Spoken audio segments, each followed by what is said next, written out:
ये जो साइकिल यात्रा जो मथुरा पहुंची है, इसका ये यूपी एनसीसी निदेशालय की साइकिल यात्रा है, जिसको हमने संग्राम 1857 नाम दिया है।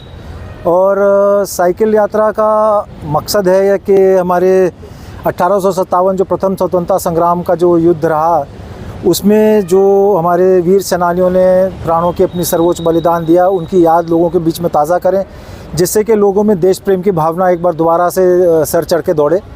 और साथ ही साथ जो तब से लेके अभी तक जो देश की बाहरी सुरक्षा, आंतरिक सुरक्षा में हमारे सैनिकों ने, पुलिसकर्मियों ने, अर्धसैनिक बलों ने जो अपना प्राणों का सर्वोच्च बलिदान देते रहे हैं, अभी भी उनकी भी याद में हम श्रद्धांजलि अर्पित करें।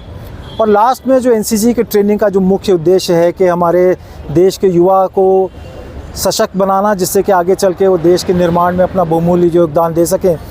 तो उसमें जिस तरीके की इनकी ट्रेनिंग है, उसका भी एक उदाहरण आम जनता के सामने पेश करना, ये तीन चार मकसद थे। और इसी के लिए इसका साइकिल रैली का जो हमने आदर्श वाक्य रखा है वो है संग्राम से समृद्धि की ओर। साइकिल रैली के बारे में और ज़्यादा ये कैडेट्स बताएंगे। कहाँ से स्टार्ट होकर ये साइकिल रैली मेरठ से स्टार्ट हुई, जहाँ से स्वतंत्रता संग्राम का युद्ध स्टार्ट हुआ, तो उसी की वजह से हमने मेरठ से साइकिल रैली स्टार्ट की। सो मेरठ, बरेली, लखनऊ, वाराणसी, प्रयागराज, झांसी, कानपुर, झांसी, ग्वालियर, मथुरा, अभी इसके बाद हम दिल्ली पहुंचेंगे 27 जनवरी को। इसका फ्लैग इन होगा प्रधानमंत्री द्वारा। तो कुल हमने 2025 किलोमीटर की यात्रा है और अभी तक लगभग 1900 किलोमीटर ये बच्चों ने तय किया है। कितने लोग साइकिलिंग कर रहे हैं? आप बच्चों से पूछेंगे, ये जो कैडेट्स हैं जी आपको और इसमें बेहतर बताएंगे। 15 कैडेट्स हैं और इसके बारे में ज़्यादा जानकारी तानिया। मेरा नाम ब्रिगेडियर नरेंद्र चारग है। मैं आगरा ग्रुप का ग्रुप कमांडर हूँ। इस रैली की शुरुआती चयन, इन कैडेट्स की ट्रेनिंग और उसके बाद इस रैली में साथ चलने की जिम्मेवारी मेरी थी। और इस रैली में हमने सिर्फ आगरा के नहीं बल्कि बाकी जगहों के कैडेट्स भी हमने इसमें शामिल किए हुए हैं। मैं 2-3 चीज़ें जो आप लोग सुन चुके हैं उसके अलावा जो है वो कन्वे करना चाहता हूँ। नंबर 1 तो ये है कि युवा हमारा सशक्त है, हम लोग उनके ऊपर शायद विश्वास नहीं करते। ज़रूरत ये है कि हम उनके ऊपर विश्वास करें और उनको एक सूत्र में बांधकर आगे ले जाने का प्रयत्न करते रहें। दूसरी चीज़ यह है कि हम लोग आजकल थोड़ा सा अपने आप में कमजोरियां मानने लगते हैं, खासकर फिज़िकल एक्टिविटीज़ से संबद्ध। मैं सिर्फ ये कहना चाहूँगा कि फ़िज़िकल जो रेस्ट्रिक्शंस है वो सिर्फ हमारे दिमाग में होते हैं। अगर मनुष्य ठान ले कोई चीज़ करने के लिए तो वो आसानी से जो है उसे कर सकता है। और इसका सही उदाहरण आप लोगों को यहाँ ये जो गर्ल कैडेट्स हैं मेरी, ये भी देखने को मिल रही हैं। दरअसल आपको ये जानकर आश्चर्य होगा कि मेरी इस टीम में जो सबसे स्ट्रॉन्गेस्ट राइडर जो है वो तान्या है एक्चुअली। तो और सारा की सारी टीम बिल्कुल एक साथ चलती है। लगभग 25 किलोमीटर प्रति घंटा की एवरेज जो है देते हैं ये 125 से 150 किलोमीटर की यात्रा पूरी तय करने के लिए। मेरा नाम सीनियर अंडर ऑफिसर तान्या है। ये हमारी साइकिल रैली मेरठ से 1 जनवरी 2025 को शुरू हुई। इसके बाद 1857 की क्रांति के जो फ्लैश पॉइंट्स थे, जहां ये ज्वाला की आग भभकी थी, हम उन जगहों को टच करते हुए दिल्ली की ओर जाएंगे। इन जगहों में सबसे मेरठ के बाद मुरादाबाद, बरेली, वहां से आगे हम जौनपुर, सुल्तानपुर से बढ़ते हुए वाराणसी, प्रयागराज, झांसी, ग्वालियर से आगरा, आगरा के बाद आज हम मथुरा पहुंचे हैं। हमारी ये रैली का फ्लैग इन प्रधानमंत्री नरेंद्र मोदी जी द्वारा रिपब्लिक डे कैंप सेलिब्रेशन में किया जाएगा।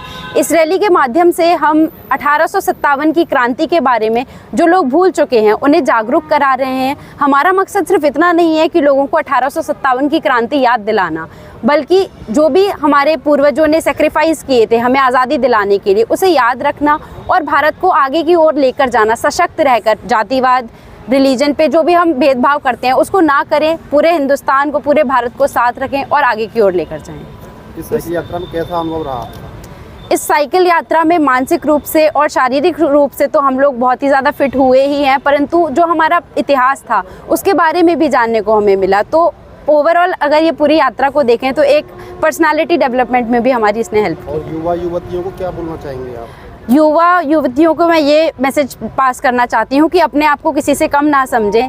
जैसे कि अब हम देख सकते हैं एनसीसी हर कॉलेज हर स्कूल में लगभग सब जगह एनसीसी है। अगर आपको ये मौका मिलता है एनसीसी से आपको काफ़ी कुछ सीखने मिलेगा। अगर एनसीसी भी नहीं है तो आपकी लाइफ में ऐसी बहुत सारी चीज़ें आएंगी जिन्हें ना जाने दें और अपने आप को किसी से कम ना समझें। हम भी आम नागरिक में से ही थे, हमने भी इसमें पार्ट लिया, तो खुद को किसी से अलग ना समझे। अपॉर्चुनिटी मिलती है तो उसको ग्रैब करें। प्रारंभ कब किया आपने जो साइकिल यात्रा? ये हमने 1 जनवरी 2025 को मेरठ से यात्रा शुरू की थी।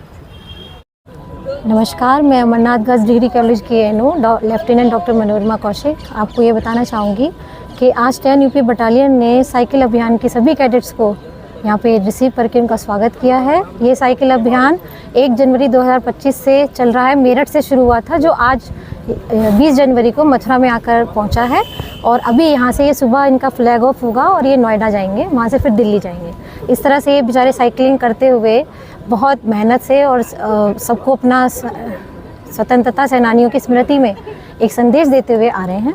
यही इनका सबसे बड़ा उद्देश्य था कि 1857 के प्रथम भारतीय स्वतंत्रता संग्राम में जिन स्वतंत्रता सेनानियों ने अपनी बलिदान दिए थे उनको भी हम लोग याद रखें। एनसीसी कैडेट्स को ये संदेश देते हुए इसीलिए साइकिल अभियान की शुरुआत की उन्होंने। अमरनाथ की तरफ से क्या यहाँ कार्यक्रम रहेगा? और अमरनाथ गर्ल्स डिग्री कॉलेज के सभी कैडेट्स ने यहाँ पर बहुत अच्छे से पूरे कार्यक्रम को संचालन किया है। वहीं के कैडेट्स ने यहाँ पर माइक भी संभाला है और बहुत शानदार प्रस्तुतियाँ भी दी हैं, गार्ड भी किया है, पायलटिंग भी की है।